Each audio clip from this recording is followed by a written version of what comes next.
rabattables. Les grosses rabattables, là. Là, je me dis 600 en un coup sec. Oui, 600 minutes, 600 balles en une seconde. Tu vois qu'on prend, ça tire. En une seconde, 600 balles. C'est le T80 qui fait ça. En une seconde, 600 balles. T80, là. Ça, c'est l'expression russe. Sinon, pour les Français, là, on appelle ça AA52, arme automatique, créée en 1952. AA52. Vous comprenez un peu? C'est ça, ils ont pris pour aller tirer dans le village des gens. Si on ne se lève pas, si on ne s'organise pas, si chacun est bloqué dans sa région, ils vont toujours vous dominer. Parce que vous avez peur. Comment comprendre? Et puis, je vous dis, ils ne seront jamais arrêtés. Ceux qui ont fait ça là, ils ne seront jamais arrêtés quand Jésus va venir. Ils ont été envoyés. Ils ont été envoyés. Ils ne seront jamais arrêtés quand Jésus va venir. Vous qui comptez sur Jésus là, et tiens à vous dire que ceux qui sont allés faire ça là, ils ne seront jamais arrêtés quand Jésus va venir. Est-ce que vous comprenez un peu? L'heure est arrivée là, où on doit se battre. L'heure est arrivée où on doit se battre. L'heure est arrivée où on doit se lever pour se battre contre ceux-là. Je vous dis, ce n'est pas des Ivoiriens. C'est des fils d'immigrés. Hein? Vous voyez tous les lois qui prennent là, c'est pourquoi? C'est un groupe d'étrangers qui gère la Côte d'Ivoire. Il y a un jeune qui est monté, il a démontré. Le nom est minoritaire, mais ils ont 89 députés. Ça a quel sens? Quand on prend le découpage électoral de la Côte d'Ivoire, là où il y a moins de monde, là, c'est au nord. Mais comment comprendre que là où il y a moins de monde, là, ils ont 89 députés? Vous voulez voir? Vous voulez qu'on vous explique comment? Qu'ils sont minoritaires. Je répète, au nord, là, le découpage électoral, là, quand on compte les habitants du nord, là, ils ne sont pas beaucoup que les habitants du sud. Mais là où il y a plus, même les habitants de l'ouest, ils ne sont pas beaucoup. Mais là où il y a plus de députés, là, c'est au nord. Vous voulez qu'on explique ça combien de fois? Voilà un schéma qui vous prouve qu'ils sont minoritaires. Ils sont minoritaires. Mais ils vous tiennent en captivité par les armes, par la peur. On crée les encagoulés, on fait ceci, cela, on fait ceci, cela. On fait tout. Vous vous effrayez. On doit vous tenir en captivité. On doit vous effrayer. Vous devez avoir peur. C'est ça qu'ils sont en train de faire. Vous devez avoir peur. C'est ça qu'ils sont en train de faire sur vous là. Ils sont en train de mettre la peur en vous.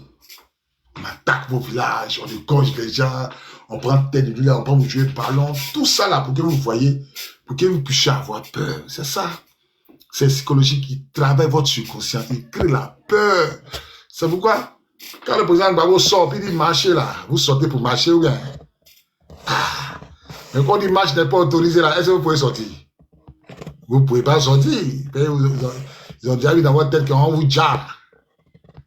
Ils ont déjà mis dans votre Kungula que vous sortez, on vous jarre. Après, un petit Abobo, on vous menace. Vous avez vu Abobo là sortir derrière les gens?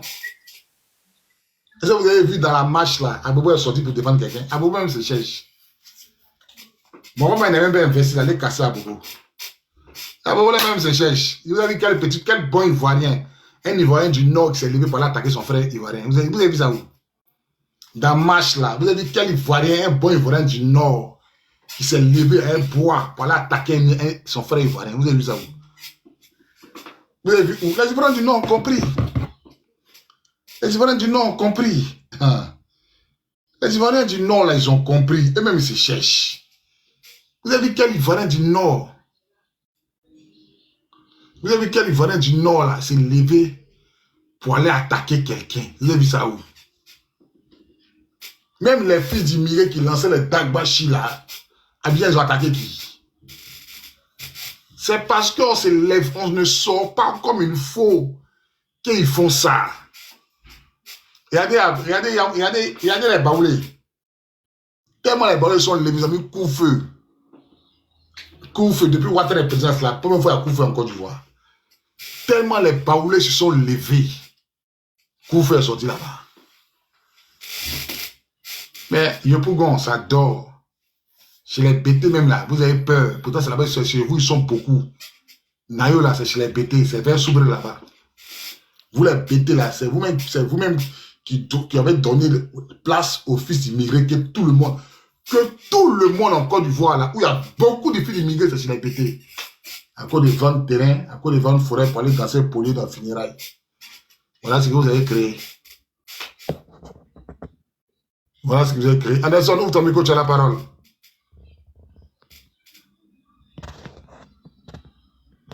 Anderson, ouvre ton micro, tu as la parole.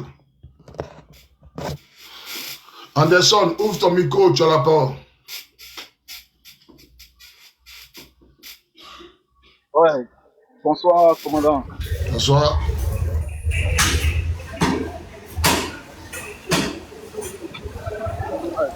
Tu as la parole. Hein? On m'entend bien? Parfaitement. Ah, ok. Non, merci beaucoup. Merci de m'avoir fait monter sur le panel. Au fait, moi, je suis monté cet après-midi là juste pour te dire bonsoir et puis merci encore toujours pour la lutte. Voilà, beaucoup sont découragés, mais nous autres, nous on continue. Au fait, c'est relativement à la marche du 8, du samedi. Voilà, vous qui êtes nos dévanciers, voilà, vous qui êtes nos dévanciers, qu'est-ce que vous pouvez nous donner comme conseil pour vraiment aller à cette marche du samedi là? Voilà. Bon, en toute honnêteté, que le peuple sorte, c'est une marche, que tout le peuple soit dehors. C'est tout ce qu'on demande au peuple. C'est tout ce qu'on demande au peuple. On ne doit pas se décourager. Pour que Ouattara prenne le pouvoir là, ils ont attaqué le pays en 2000. Ils ont attaqué le pays en 2000. Ils ont attaqué le pouvoir, donc ils ont attaqué le pays en 1999. Ouattara a pris le pouvoir en 2010. Ils ont fait rébellion, ils ont fait coup d'État. 2001, il y a eu attaque. 2002, crise post-électorale. Personne n'est découragé. On doit être persévérant. On doit sortir massivement le 8. On doit remplir toute la Côte d'Ivoire. Le 8 là, c'est une marche. Toute la Côte d'Ivoire doit être remplie. Ça continue, la marche continue. Personne n'est découragé. Moi, je ne peux jamais me décourager. La marche continue. Ça n'a pas pris un jour, ça fait prendre demain. C'est comme charbon, on allume. C'est le feu, on allume. Personne ne doit se décourager. Je peux faire un additif, mon commandant. Je vous écoute parler. Il a demandé votre point de vue par rapport à la marche. Non, il n'a pas demandé mon point de vue. Hein. Il n'a pas demandé mon point de vue. Il a demandé quels sont les conseils que je peux apporter par rapport à la marche. Ouais, les conseils, je m'excuse. On va prendre la marche du samedi. Il n'y a pas de conseils, en réalité, il n'y a pas de conseils à donner. Ou plutôt, j'aurais souhaité parler de votre rétribution si vous souhaitez massivement pour chasser ce gouvernement corrompu à la tête de la Côte d'Ivoire. Je n'ai pas de rétribution.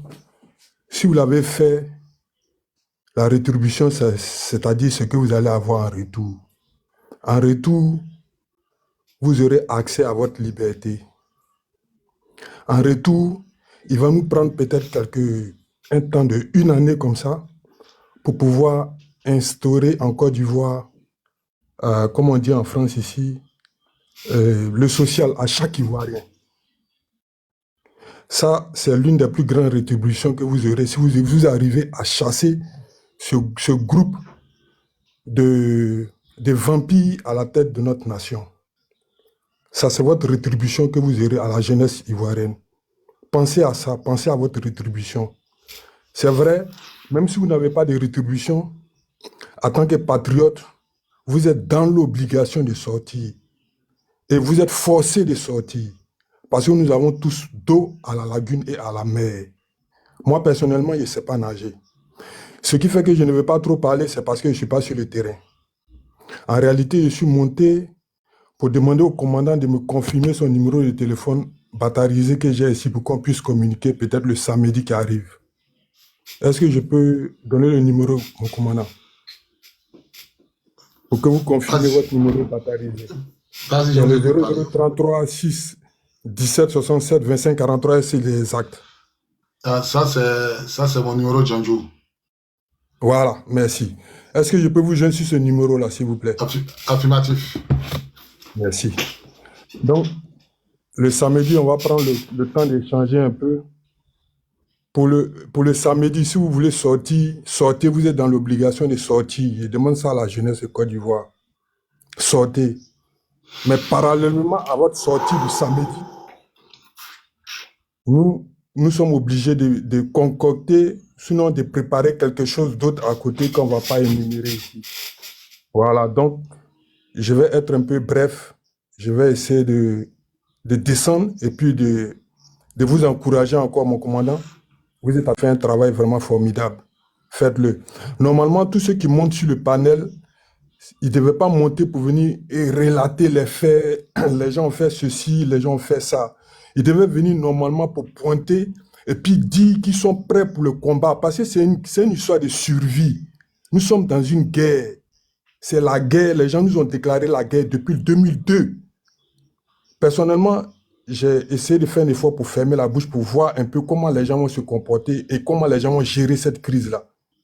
Mais certains ne s'étalent. Plus on étale la crise, plus ça va essouffler nos combattants. Plus ça va essouffler la population. Panel. Pour qu'on chasse Gbagbo du pouvoir, l'armée française a débarqué 60 000 soldats français en Côte d'Ivoire. Il met quiconque au défi de me prouver le contraire. Il met quiconque au défi de me prouver le contraire. Pour que la France puisse chasser Gbagbo de la Côte d'Ivoire, vaincre les Fancy avec les rebelles. Il met quiconque au défi de me prouver le contraire. Moi, dans mes recherches, j'ai découvert, c'est un journaliste français qui posait la question à Ouattara. Il lui a dit, mais la France, là, a fait venir à cause de toi 60 000 militaires français, sans compter les hélicoptères, les Mi-24, les bâtiments de guerre, sans compter les chars, plus ajouter à la rébellion, pour que nous, on puisse perdre ce combat-là. La France a envoyé 60 000 soldats en Côte d'Ivoire. Faites vos recherches, vous allez trouver l'interview.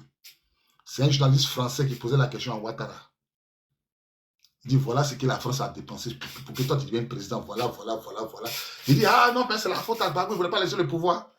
Un pays qui est pauvre, comment la France peut déplacer 60 000 soldats en Côte d'Ivoire pour venir intervenir dans un palais qui ne la regarde pas?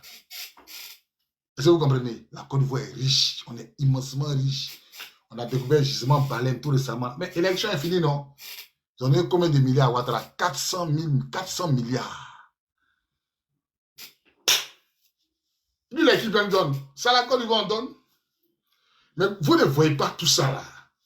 Il fait 2 ponts, 3 ponts, into F. Il fait les trucs que vous voyez, du bling bling. Il met un goudron ici, mais vous ne voyez pas les dessous des tables. Ça, c'est la lumière. Il vous miroite. C'est que vous êtes des kawa, vous ne sont pas intelligents. Je ne suis pas là à l'école, donc tes miroites, mais en bas, il y a un gros trou en bas. Donc, mon frère, Kakari, tu as la parole. Merci, mon commandant. Moi, je vais essayer d'abréger un peu, mais j'aurais souhaité te faire cette proposition-là. Il faut tabler sur les rétributions, les récompenses. Si vraiment ils prennent leurs forces pour libérer ce pays-là, surtout sur les rétributions. Combien de fois la Côte d'Ivoire est riche et qu'est-ce qu'ils auront après ce sacrifice-là? Parce que c'est ce qui donne la force à certaines personnes d'aller en guerre. Même si la guerre ne te concerne pas. Ce qui fait que souvent d'autres s'engagent en tant que mercenaires pour aller faire une guerre. Ça veut dire que c'est la récompense que tu auras après cette guerre-là. Il faut faire comprendre aux Ivoiriens qu'est-ce qu'ils auront après cette guerre-là.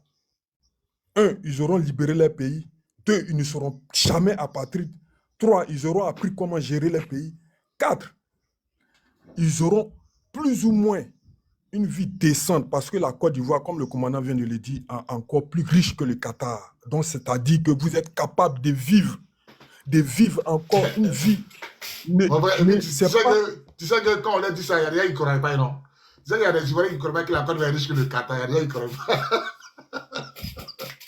Il y a des Ivoiriens qui ne connaissent pas que la Côte d'Ivoire est riche que le Qatar. Mon commandant, ce n'est pas de leur faute. Et la France, quand j'ai entendu la sœur Christelle, qui est très intelligente, souvent qui manage son panel, qui disait comme ça que, je ne sais pas qui, il y a quelqu'un qui a dit que ouais, Draman, il est très intelligent. Draman n'est pas intelligent. Tout ce qui est en train de se passer, c'est l'œuvre des Français.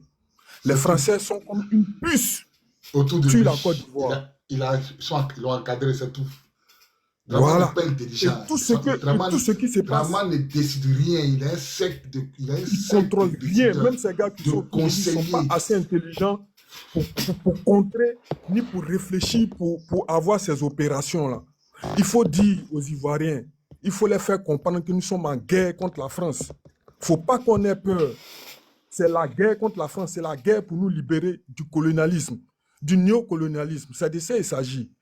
Et pour ceux qui seront tentés, qui sont tentés de porter main au néocolonialisme, aux néocolons, il faut les faire comprendre que quelque part là-bas, aux États-Unis, en Amérique, quand les Européens arrivaient pour s'accaparer des terres qu'on appelait la conquête de l'Ouest, il y a des Indiens, des Amérindiens comme on dit, les Apaches et autres, les Sémiconos, qui ont participé, croyant qu'à la fin, ils auront une place privilégiée.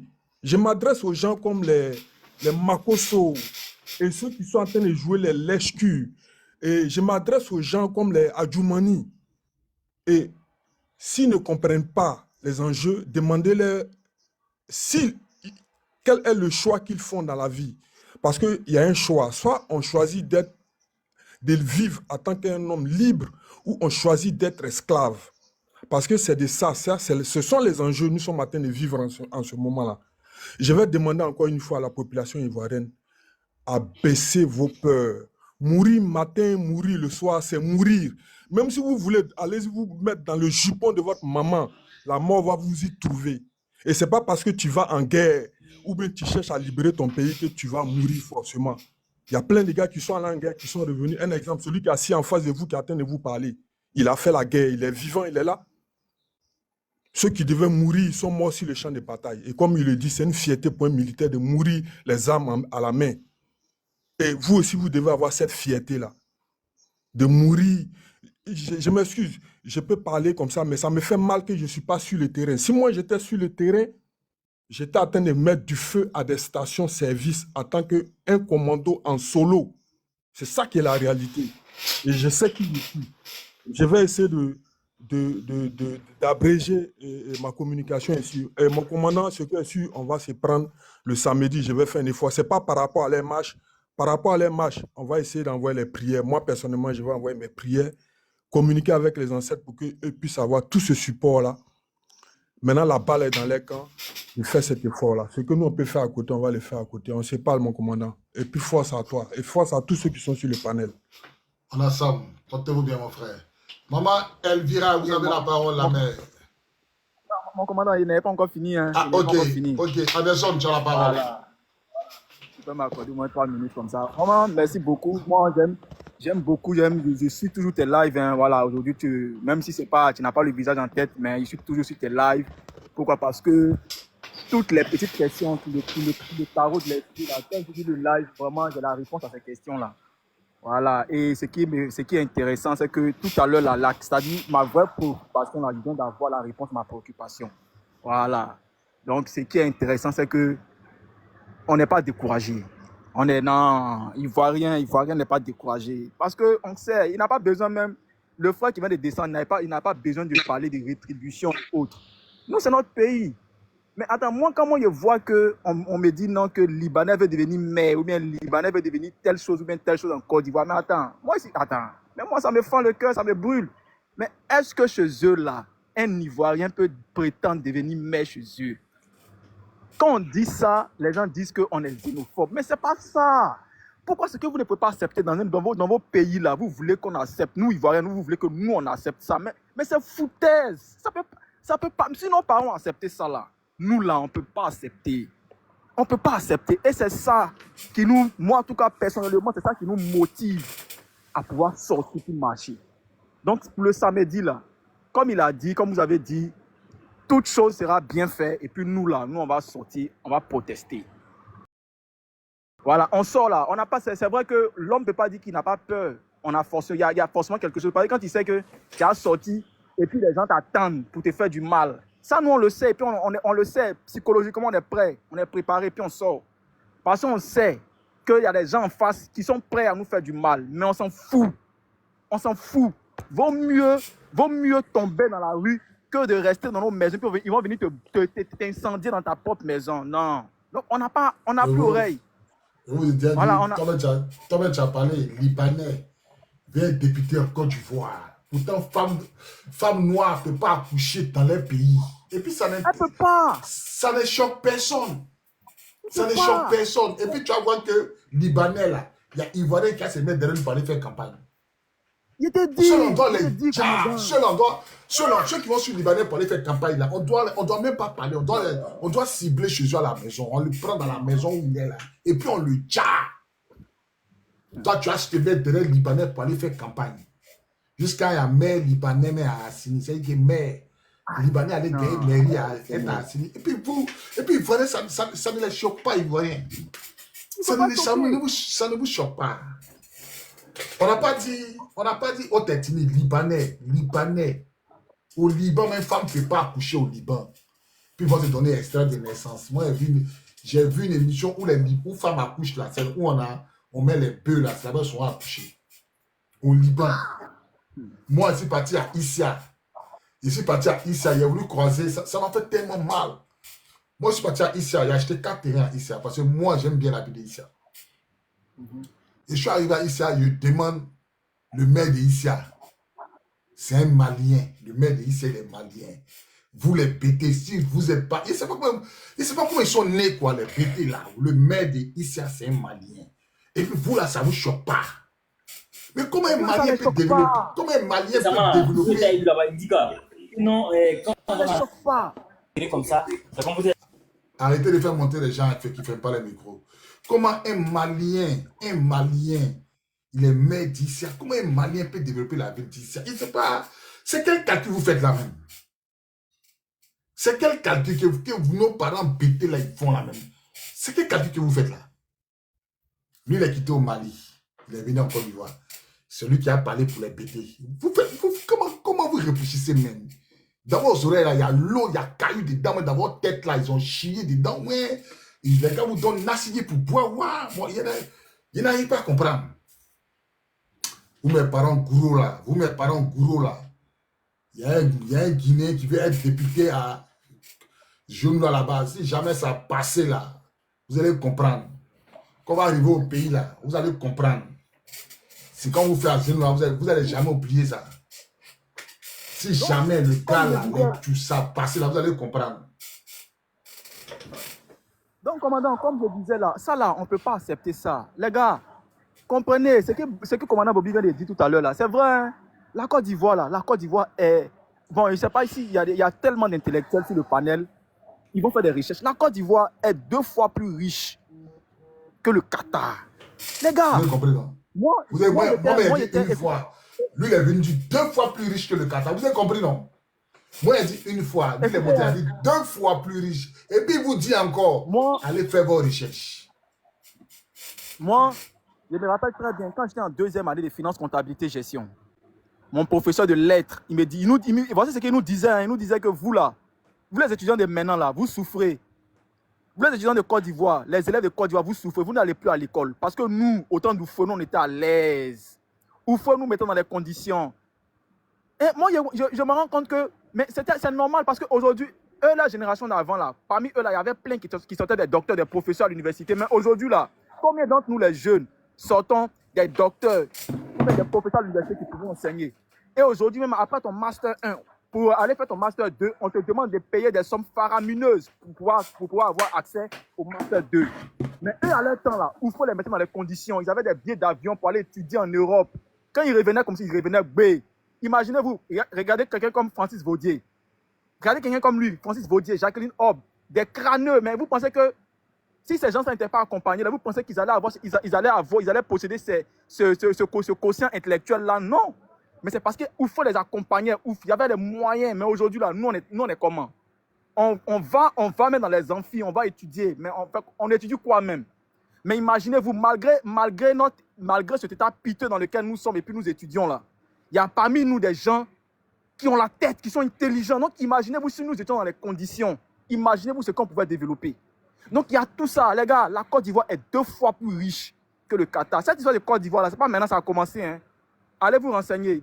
Depuis 1974, lorsque le président français Pompidou est venu en Afrique, en visite d'État en Côte d'Ivoire, quand il est retourné en France, il a fait réunir le G7. Et il a dit quoi? Il leur a dit, hé les gars, la Côte d'Ivoire qu'on voit là, on doit déstabiliser ça. Parce que si on ne fait pas attention, la Côte d'Ivoire va être le miroir des pays africains. Et c'est dès là que la déstabilisation de la Côte d'Ivoire a commencé. Donc, ce n'est pas maintenant. Pourquoi ils font ça? Parce qu'ils voient que la Côte d'Ivoire, là, je vous dis que la Côte d'Ivoire est très riche. Et si demain, là, nous avons gagné ce combat, parce que nous allons le gagner, bien sûr, parce que nous sommes dans la vérité, il n'y a pas un Ivoirien qui va vouloir sortir même de son pays pour aller à l'étranger pour dire qu'il va aller étudier. Il n'y a pas. Pourquoi on sort? Parce que ici, là, on n'est pas dans les conditions. Donc, les gars, n'ayons pas peur. La Côte d'Ivoire nous appartient. Elle nous appartient. C'est la terre de nos parents, de nos ancêtres. Moi, là, je suis bêté, Dida. Je suis bêté des Gagnois. Voilà, les Kagbe Nyangbe, là, ce sont nos parents. Kagbe Nyangbe, ils ont fait quoi? Ils l'ont déjà. Pourquoi? Parce que c'était quelqu'un, il avait quoi? Il militait pourquoi? Pour la liberté. Non, ce sont nos terres. Que tu sois Gouro, que tu sois Abel, que tu sois Adjoukou, que tu sois Ladjan, tu es ivoirien. Donc, il faudrait que le samedi, là, on sorte nombreux, les gars. La Côte d'Ivoire, là, elle nous appartient. Ce n'est pas pour quelqu'un. Je suis là, commandant. Ok, mon frère, sois salué. Donc, je t'ai disant, il a dit ici que la Côte d'Ivoire est riche que le Qatar, non, vous discutez. Faites vos recherches. Ils sont assis. Ouattara prend 1 milliard par jour dans les caisses de l'État. Ouattara, là, il n'a pas encore investi, hein. Ils n'ont pas encore investi Ouattara, hein. Mais ils ont déjà donné 467 milliards à Ouattara. Ça dit que c'est bon. C'est quoi ça? C'est quoi? Tout cet argent, on ne voit pas. C'est pour mettre crédit sur tête des Ivoiriens. Ouattara, lui, me dit, il dit 6 000 milliards qu'il lui est venu trouver là. Que c'est de vivre sur la tête de nos enfants et de nos petits-enfants. Vous comprenez? 6 000 milliards, lui, il a 47 000 milliards. Il a multiplié pour lui par 8. C'est que lui, la dette est venue trouver là. Si tu veux connaître Ouattara, là, il ne faut pas écouter ce qui sort de sa bouche. Il faut regarder les actes qu'il pose. Si tu veux connaître vraiment Ouattara, il ne faut pas écouter sa bouche. Oui, vas-y. Commandant, si les gars veulent me l'informer, il faut faire recherche. Quand le président Laurent Gbagbo venait au pouvoir en 2000, il a trouvé une dette de 6 000 milliards. Écoute, c'est un petit calcul qui est simple. Hein.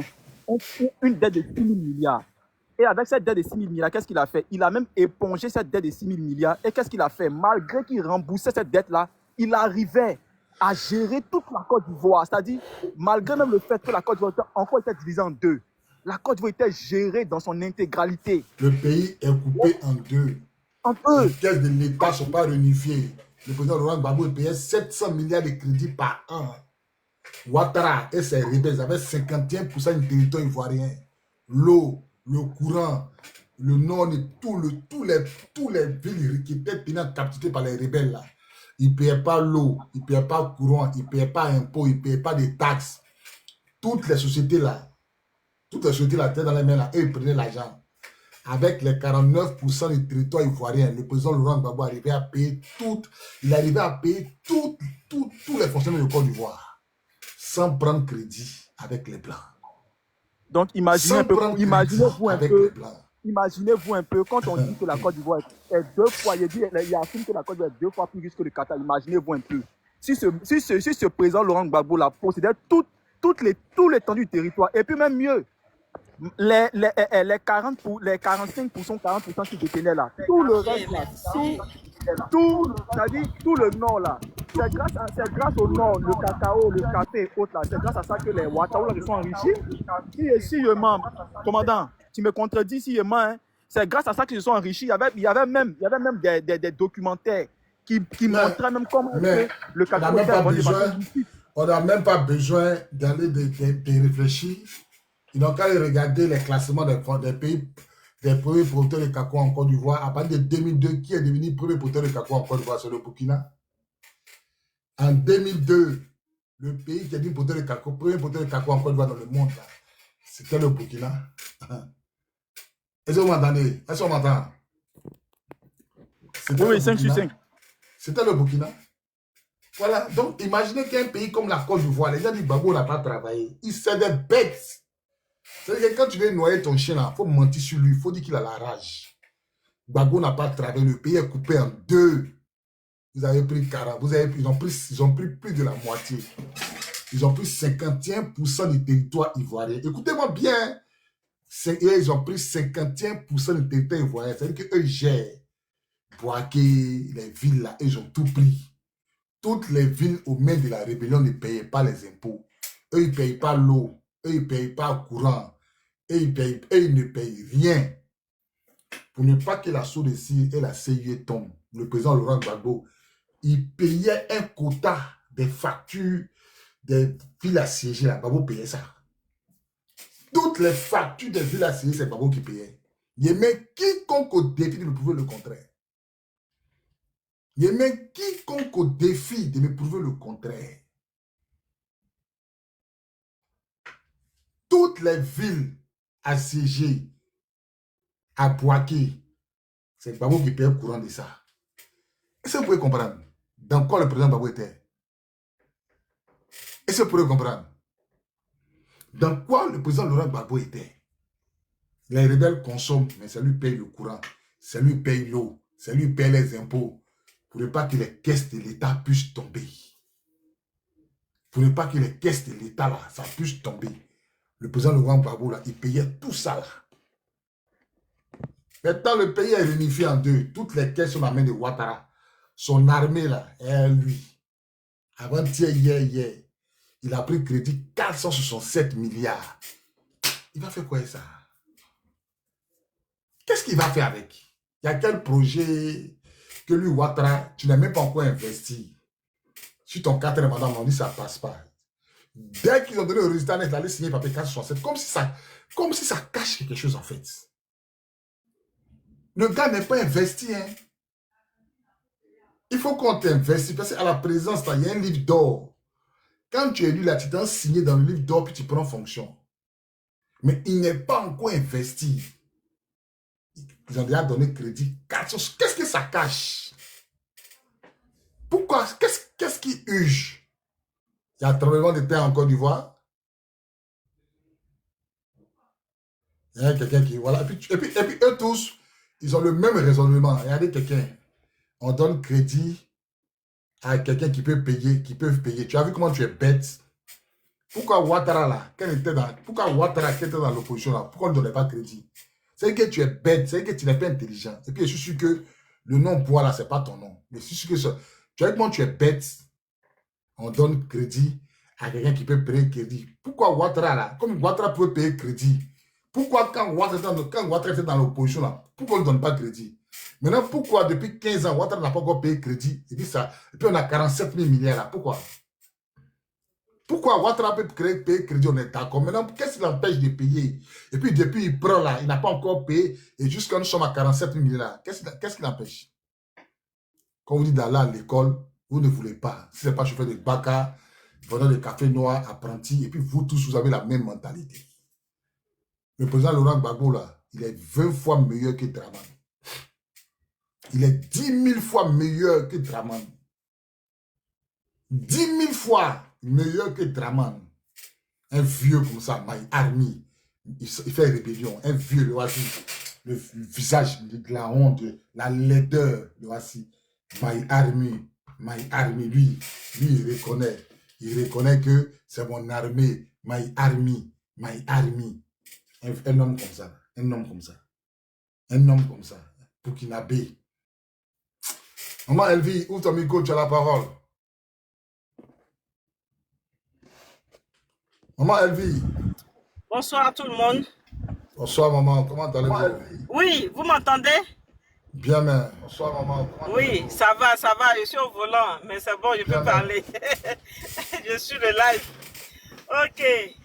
Bon, je voulais juste dire que ce que tu as dit, Bobby, là, franchement, tu es intelligent. Tu comprends la pensée de Ouattara. Tu as tout compris. C'est un gars, dans sa logique là, c'est un gars qui est sans pitié. Il est cruel. Il n'a pas de sentiments. Donc, il n'est pas là pour dire qu'il fait le fort, pour que les Ivoiriens soient bien, tout ça. Il s'en fout. Lui, tout ce qu'il fait, c'est dans le but de se maintenir au pouvoir. Lui et sa famille, son frère. Tout ce qu'il fait, c'est pour ça. Donc, il rate les caisses de l'État. Il se paye une sécurité comme pas possible. Tout ça pour se maintenir au pouvoir. C'est pas pour la sécurité de la Côte d'Ivoire. C'est pas pour les djihadistes ailleurs. L'État de Côte d'Ivoire coopère. L'État de Côte d'Ivoire coopère avec les terroristes. On sait tous. J'ai vu sur un média, il n'y a pas longtemps, un média. Ils avaient dit que le président Ibrahim Traoré montait, mais j'ai vu sur un média qu'ils viennent se réfugier en Côte d'Ivoire. Ils font leurs courses et puis ils s'en vont pour attaquer.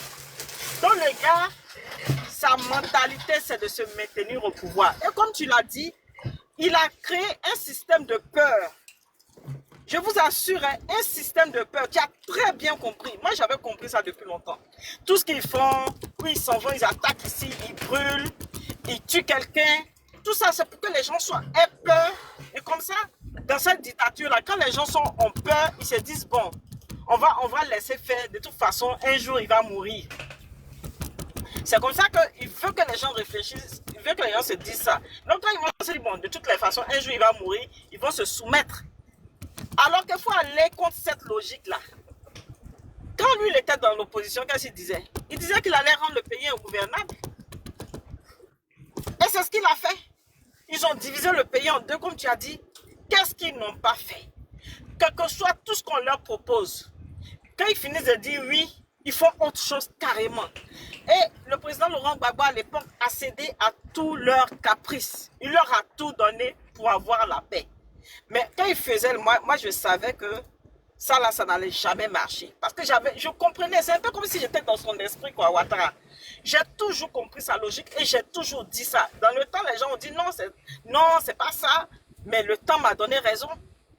Le temps m'a donné raison. Le gars, c'est de se maintenir au pouvoir coûte que coûte, c'est-à-dire de voler au maximum les richesses de la Côte d'Ivoire. Donc il a fait un deal. La France est là, elle se sert de façon presque gratuitement et puis on lui donne un peu. Il prend ça lui et sa famille.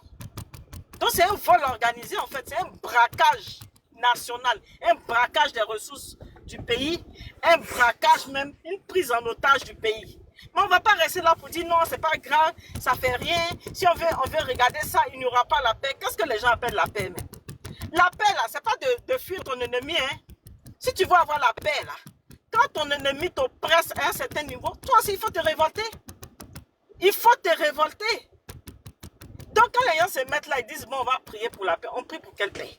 C'est de dire la vérité à celui qui est là. Maintenant, si vous achetez ça, c'est votre problème. Mais il n'y a pas de prière pour la paix.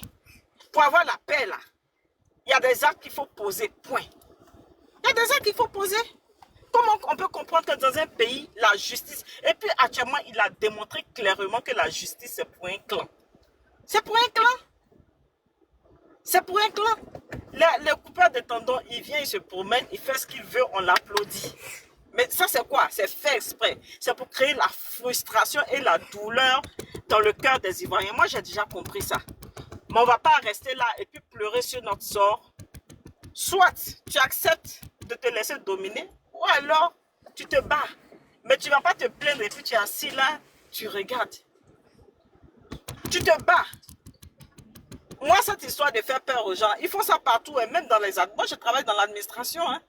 Il y a 2 jours, mon propre collègue, il m'a envoyé un message. Mais un message où il me dit que moi, je ne suis pas de leur parti, mais j'ai des privilèges que eux là, ils n'ont pas. Et il me parle, il me dit, quand ton président Gbagbo était au pouvoir, voici ce qu'il a fait. Moi, mon président Ouattara est là, tu bénéficies de son pouvoir. Je lui ai dit, c'est pas le gouvernement qui a payé mes études, ce sont mes parents qui ont payé mes études. Je suis là, c'est à cause de mes compétences. C'est pas parce que je suis dans l'administration que c'est ton président, c'est le président qui m'a embauché. Quand Gbagbo était au pouvoir, c'était le président de tous les Ivoiriens. Ouattara au pouvoir, il est le président de tous les Ivoiriens. Mais je te l'ai ramassé. Et je lui ai dit que je l'attends. Le jour où je le vois, il ne vient pas au travail. Un gars, on l'a fait fonctionnaire. Il ne vient jamais au travail. Nous, on est là, on se tue à la tâche. Et puis, il va venir s'asseoir pour dire que moi, j'ai les privilèges que lui n'a. Donc, vous voyez un peu cette mentalité. Mais moi, je comprends pourquoi. En fait, quand ils se réunissent là, il y a ce qu'ils disent publiquement et puis il y a ce qu'on leur dit de faire. On leur a fait croire qu'eux, ils se sont battus pour rester là. Tout leur appartient et tout leur revient de droit. Et que ceux qui ne sont pas dans leur façon de penser là, ce sont des ennemis. C'est comme ça qu'on les a formatés. C'est comme ça qu'on les a formatés. Donc, c'est un peu ça. Donc, maman, vraiment, C'est je un vous peu ça. remercie. Je vous remercie d'être monté. Bon, Si on il n'est y a pas Moïse fini, qui m'a continuez. arrêté là. Ok. Donc, je suis Ok. obligé de D'accord, sortir, ça marche, maman. Y a de pas de souci. couper. Donc, les gars, voilà un peu ça. Hein. On dit, si tu as peur, c'est pour toi qui s'en va. Parce qu'ils mettent la peur devant. Oui, les gars, quand ça brûle en toi, tu ne peux rien faire. Moi, un matin, un midi, le matin, il dormi. Il a fini de prier, il a dormi 13 heures. Il dit, les gars, c'est comme si on prenait une pointe pour taper sur ma tête. Il dit, il sentait comme si quelqu'un, il y avait un témoin qui tentait de prendre une pointe pour taper sur ma tête. Puis il avait fait un songe. Dans le songe là, on m'a dit d'aller dire à quelqu'un qui est dans le braquage qu'il est là, il n'a qu'à arrêter. Sinon, ils vont l'attraper. Il dit, voilà, biquet. C'est comme la pointe, et puis quelqu'un tape un manteau sur ma tête. C'est-à-dire que, comment toi tu dors, et puis on te dit dans ton rêve là, il faut aller dire à lui qui est là-bas là, il n'a qu'à arrêter. Braquage qu'il fait, il n'a qu'à arrêter, sinon ils vont l'attraper. Aïe. C'est quand il s'en braque, là, moi, je le vois. Est-ce que moi, je le vois? Est-ce que moi, c'est qu'il braque? Le gars, quand il passe là, il est tout le temps dans sa voiture. Joli garçon et sa femme. Il avait son fils. Et puis même sa femme, et puis il avait une fille et sa femme.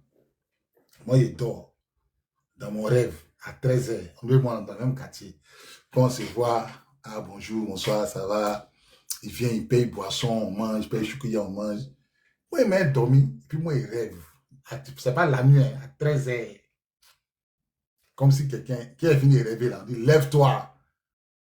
Va lui dire, c'est que la personne me dit qu'il va lui dire qu'il est à la maison. Va lui dire. Et puis non, tiens, moi, je le connais. Maintenant, il sentait lutter à la voix. Et puis, il dit, il sent comme s'ils ont mis une pointe sur ma tête. Puis quelqu'un a de percer ma tête et un marteau. Il dit, de toute façon, il a démarré là.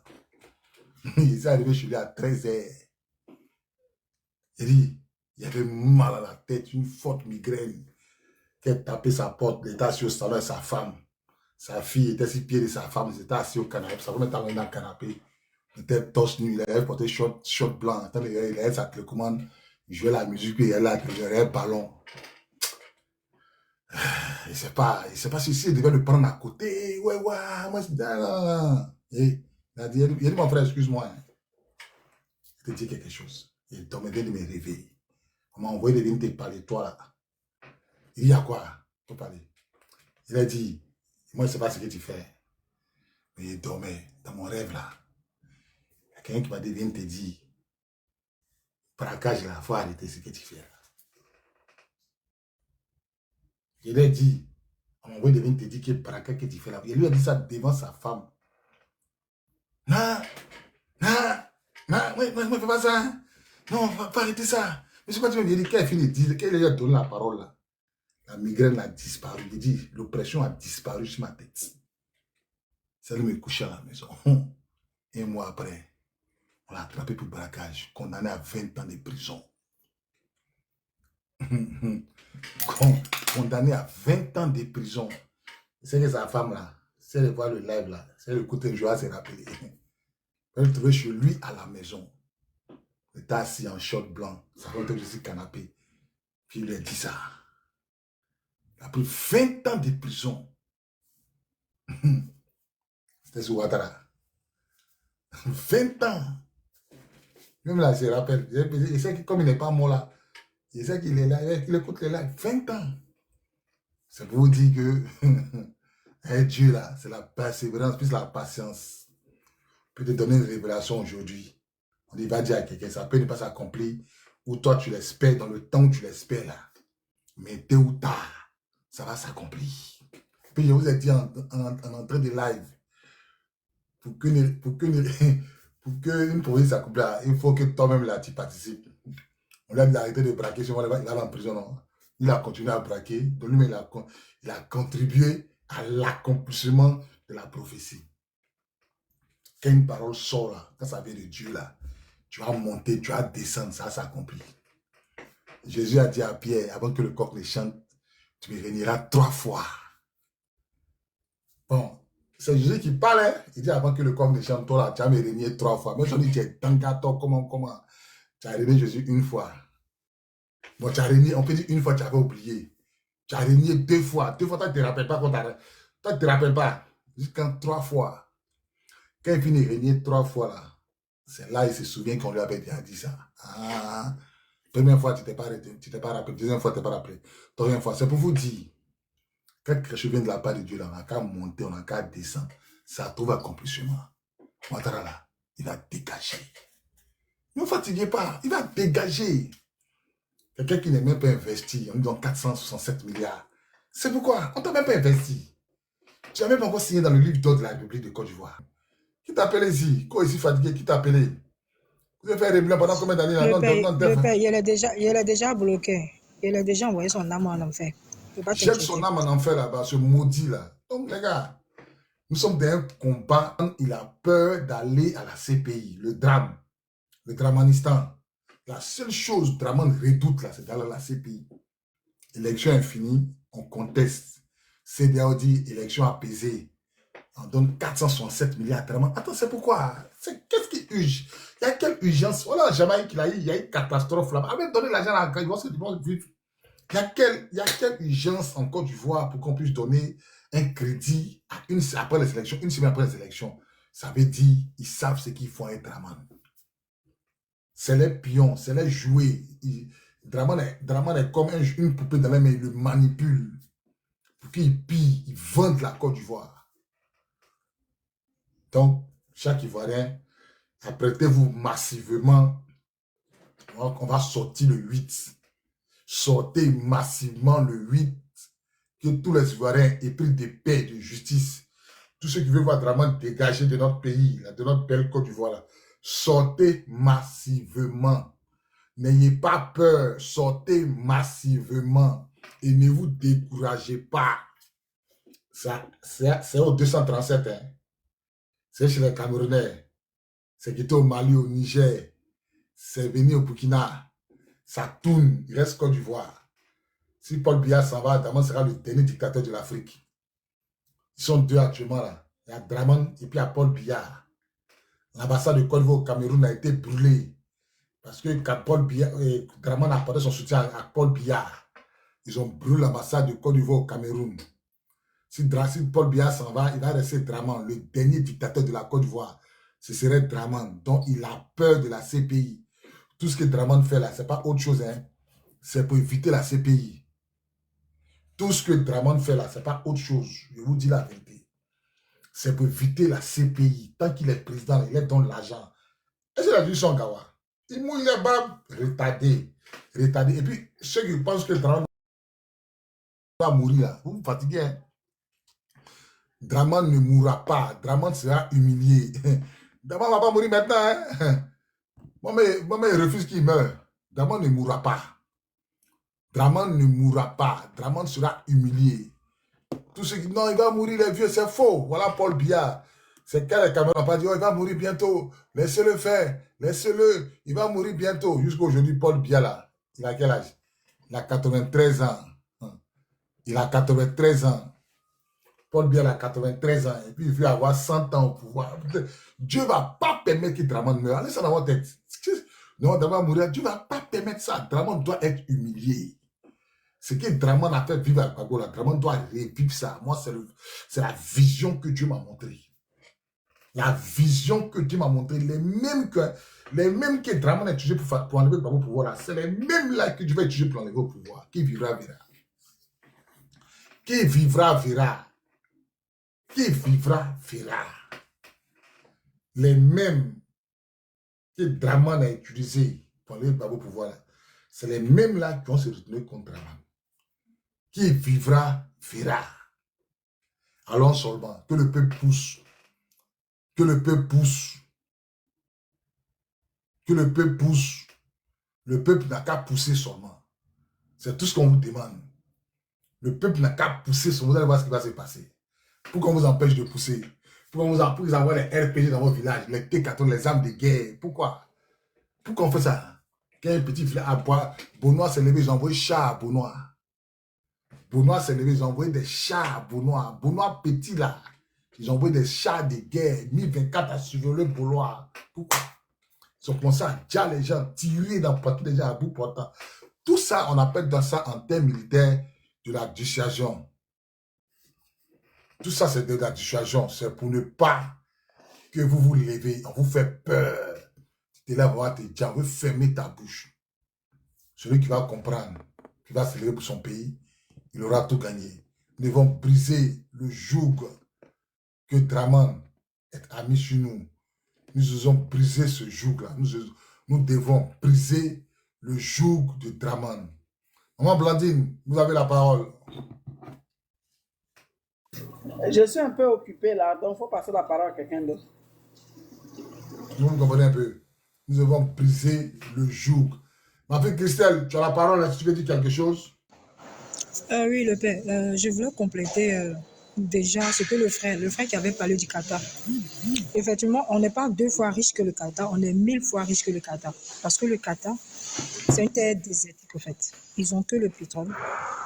Ils ont que le pétrole et le gaz. Pourtant, la Côte d'Ivoire, regardez les ressources qu'on a. On a une terre fertile d'abord, une terre très bénie. Et puis, regardez nos ressources. Déjà, la richesse principale, déjà, c'est l'agriculture. Au Qatar, ils n'ont pas ça, en fait. Ils n'ont pas cette richesse qu'est l'agriculture. On est le premier producteur mondial du café, du cacao et de la noix de cajou. La noix de cajou, là, en Afrique, ça ne vous dit rien. Mais ici, en Europe, ça paye. Ici, c'est plus cher, en fait. Et puis, c'est quelque chose que quand les Blancs ont fait, ils ont fait des analyses, c'est une noix qui est vraiment riche en beaucoup de minéraux, en beaucoup d'organes, comment je dirais ça? Je dirais organes, c'est ça, non? C'est beaucoup organique. Et puis, en fait, on est des exportateurs du café. On a l'huile de palme. L'huile de palme, là, c'est ce que l'huile, aujourd'hui, tout le monde utilise l'huile de palme pour faire les grillades, pour faire beaucoup de choses. Même l'huile, on peut prendre même l'huile même pour faire, je pense qu'on peut prendre pour faire les trucs de voiture, un truc comme ça. Et je pense encore, on a le caoutchouc. On a le caoutchouc. Là-bas, au Qatar, ils n'ont pas le caoutchouc. Ce que nous, on a là, ils n'ont même pas ces richesses. On a encore le pétrole, on a le pétrole naturel et puis on a le gaz, on a les minéraux. On a les minéraux comme l'or. On sera le pays le plus grand producteur, le pays au monde en matière d'or, là, on sera les premiers. Est-ce que vous voyez un peu ce qu'on a? Et puis on a le diamant, on a le cobalt, on a le cuivre, on a le nickel, on a le coltan. Tout ça là, le Qatar n'a pas. Donc, l'évia, oui, j'ai dit, l'évia, c'est ça qu'est le caoutchouc. Donc, si imaginez ça, imaginez toutes ces richesses-là. C'est pas beau, parce que c'est, Seigneur Jésus.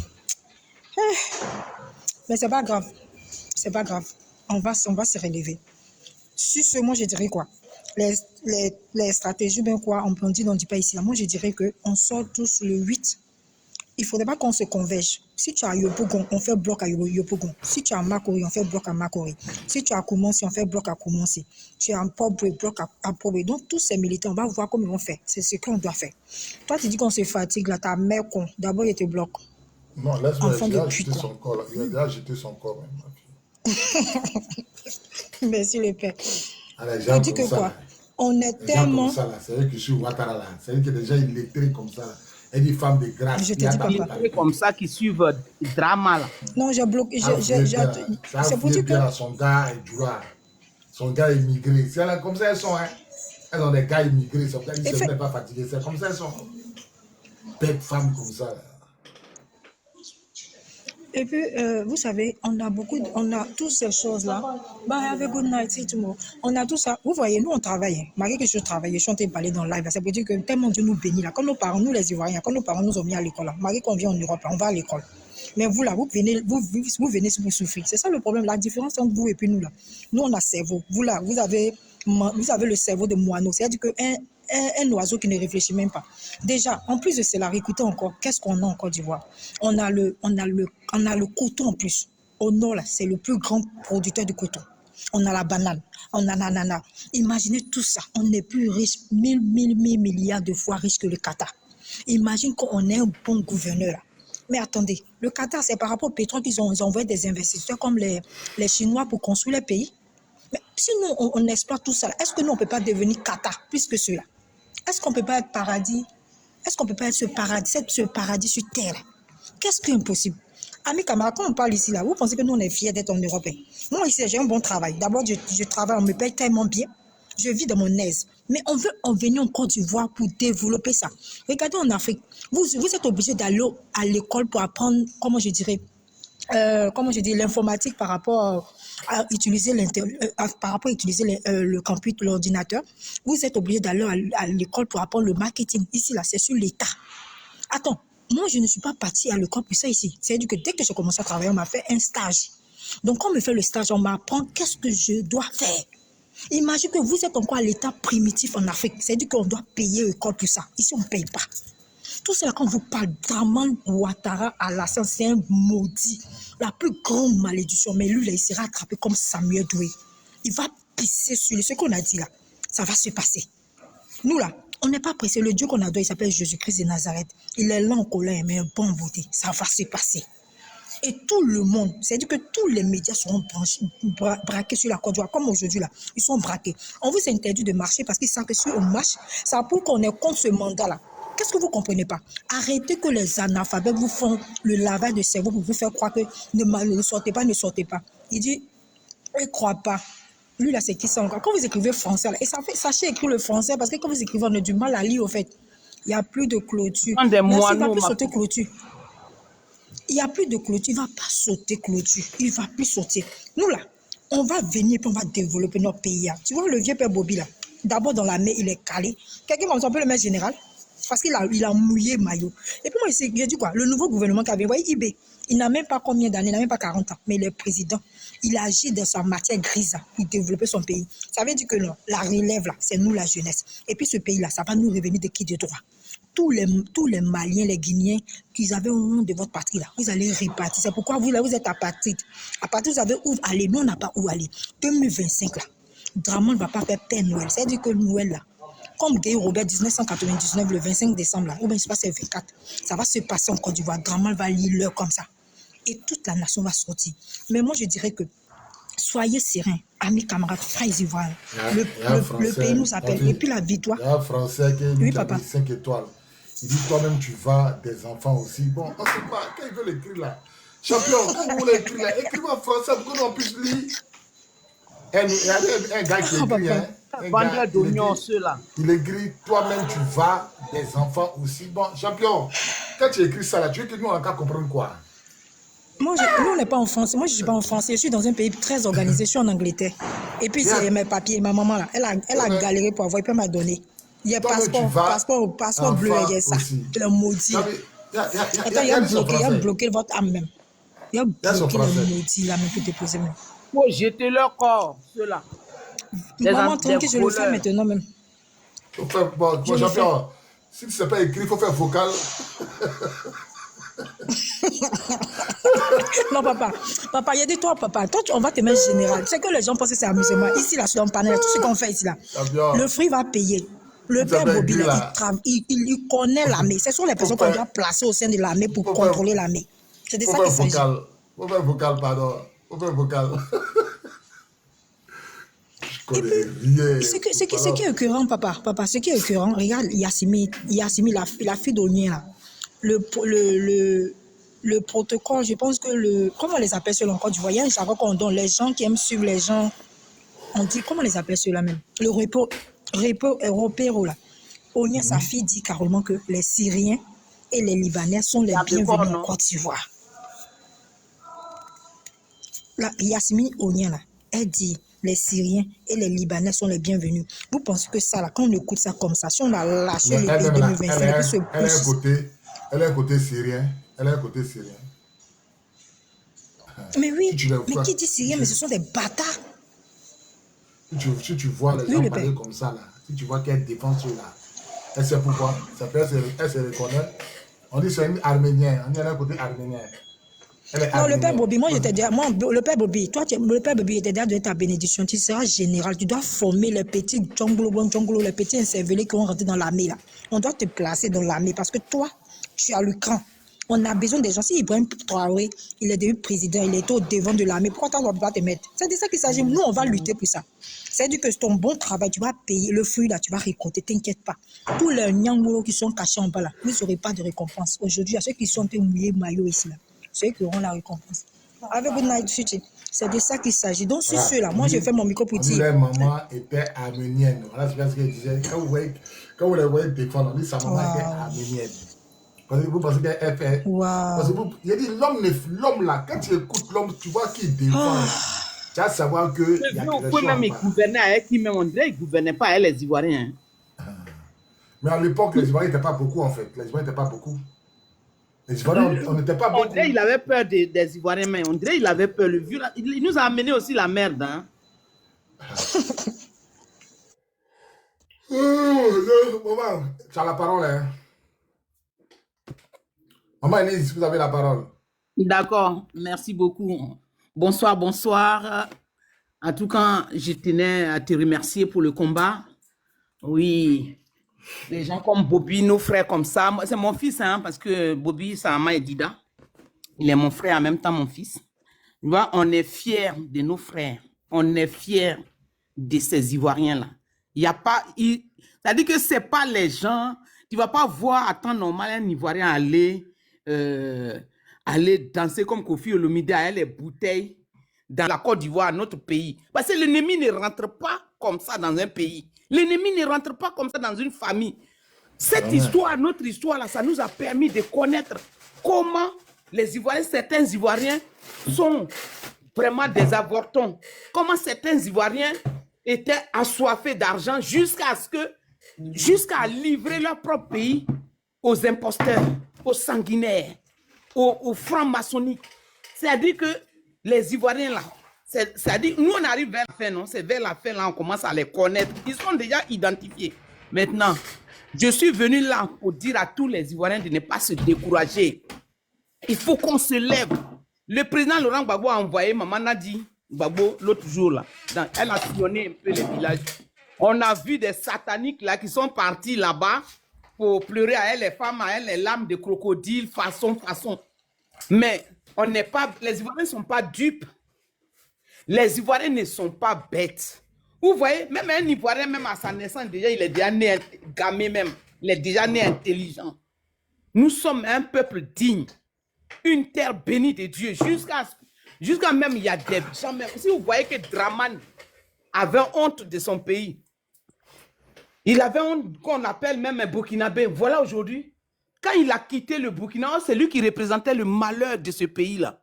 Vous voyez comment il y a des individus de voix qui apportent le malheur, comme il a apporté le malheur dans les pays tous les pays qui l'ont aidé là.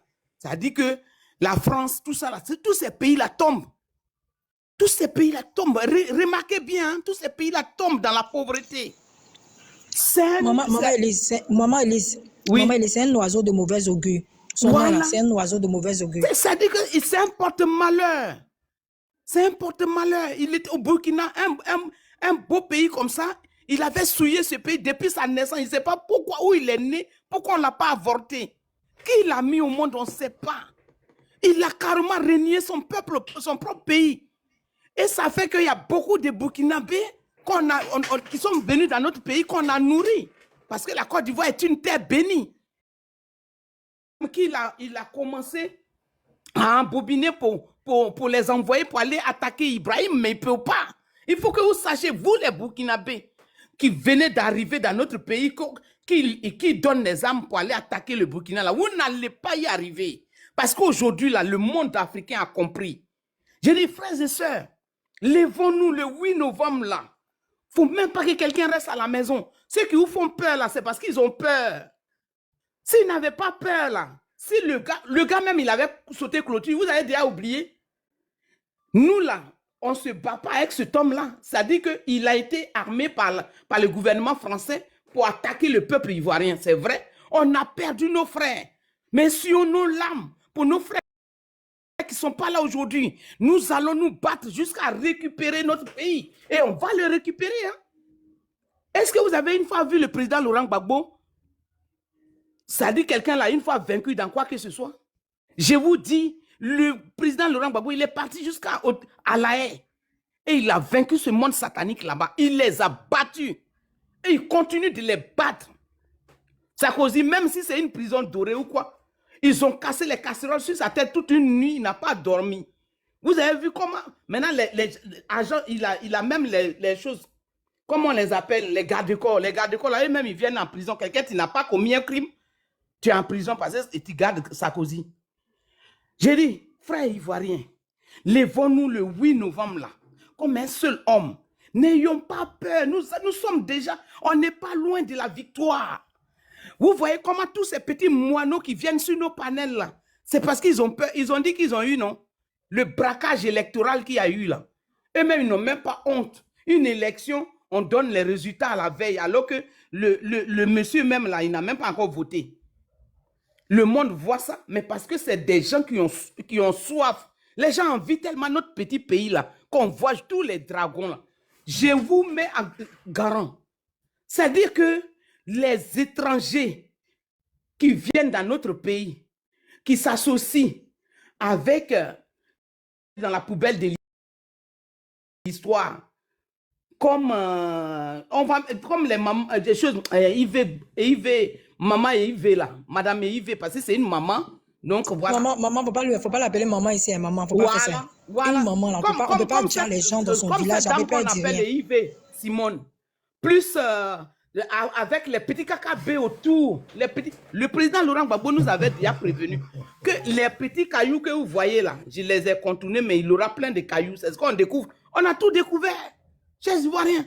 On a tout découvert. Est-ce que vous avez entendu Draman qui a apporté le malheur dans notre pays? Est-ce que vous l'avez entendu? Est-ce qu'il a une fois assumé les massacres perpétrés dans notre pays? Jamais. Jusqu'à Yves Simone dit que oui, elle s'est même pas apitoyée, mais sur le sort des enfants qu'ils ont déjà. Hein. Elle a dit que ouais, il y a les millions d'Ivoiriens qui l'attendaient pour la voter.